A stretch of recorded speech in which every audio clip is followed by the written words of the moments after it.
let me play it. Okay.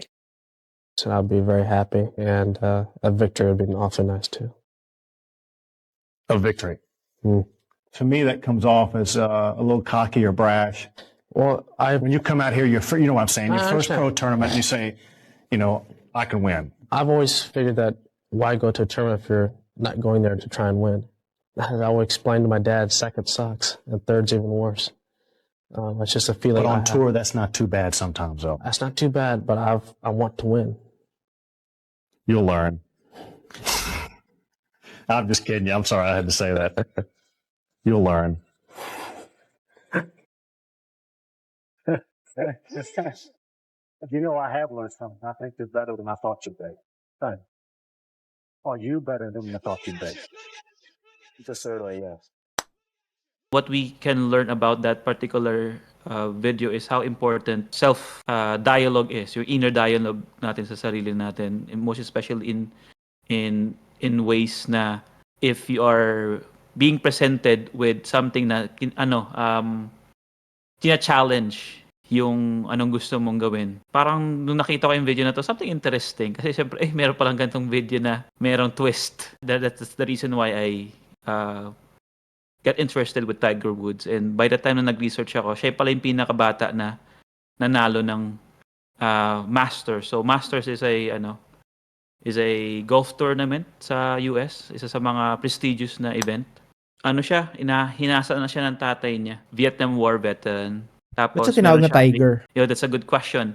So yung kaibigan niya na close sa father niya is a Vietnamese. Tapos yung pangalan niya, Tiger. Nickname na Tiger. Doon sa yung kaibigan niya. So doon niya pinangalan yung anak niya, Tiger. Parang kakaiba yung pangalan niya, no? Tiger, parang pwede sa sports talaga.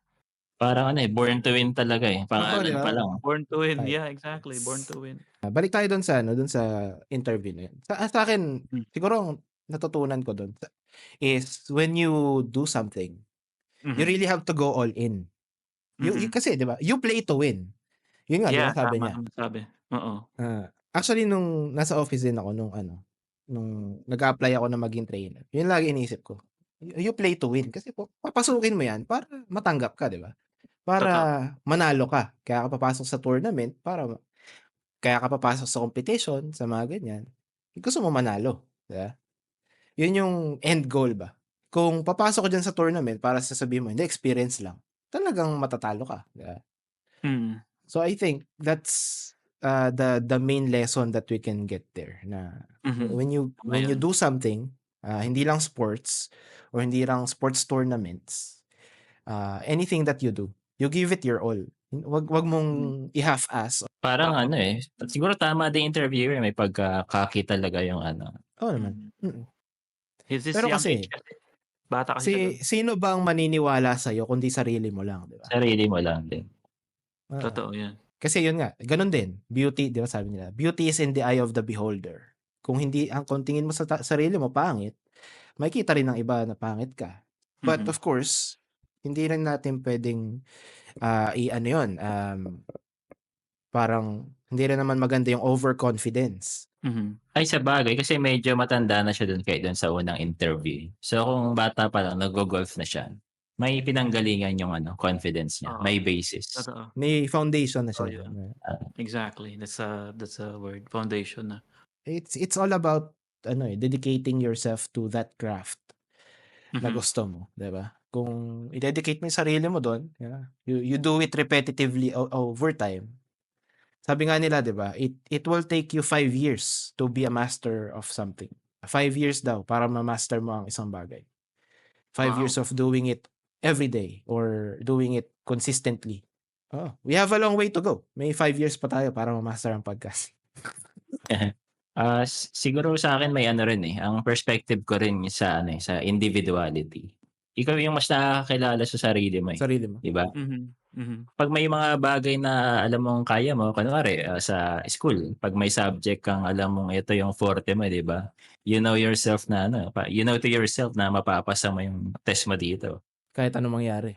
O kahit anong mangyari. 'Di ba may mga ganun tayong parang moments sa buhay natin Ako like let's say recently sa training ko rin sa dito sa work ko. Parang ang mindset ko talaga nun napapasa talaga ako, kahit anong mangyari. Kasi yun naman di rin ako nagpabaya, tsaka alam ko din na yung sa background ko related din sa sa job description, ayun. Mm. So, minsan talaga yung individuality ay yung kung gaano mo rin kakilala yung sarili mo. Sarili mo. Yun Yeah. lang din yun.